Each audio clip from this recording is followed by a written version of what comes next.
Hello everyone and welcome back to a new video. In this video, I'm gonna show you guys how you can fix data corrupted on the PlayStation 5. So if you guys want to learn how to do it, just follow the steps that I'm gonna show you. As you can see guys, I'm right now on the PlayStation 5 and this is how the homepage looks like. So right here, as you can see guys, you're gonna find your games and applications. Here on the right, you're gonna find your game library. So right here, as you can see guys, you're gonna find the list that includes all of your installed games and applications on this device. Here in the left, you're gonna find PlayStation Plus and also PlayStation Store.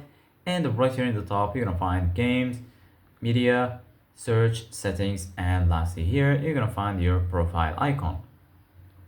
So basically guys, right now, this error will be the only reason for this error is maybe because you turned off your PlayStation 5 in the incorrect way. So basically guys, if you want to turn off your PlayStation 5, make sure you turn it off this way. Go ahead and click on the PS button on your controller, and then here in the bottom you're gonna find home, switcher, notifications, game base, music, downloads and uploads. You're gonna find sound, mic, accessories. Here you're gonna find your profile icon, and lastly here you're gonna find power.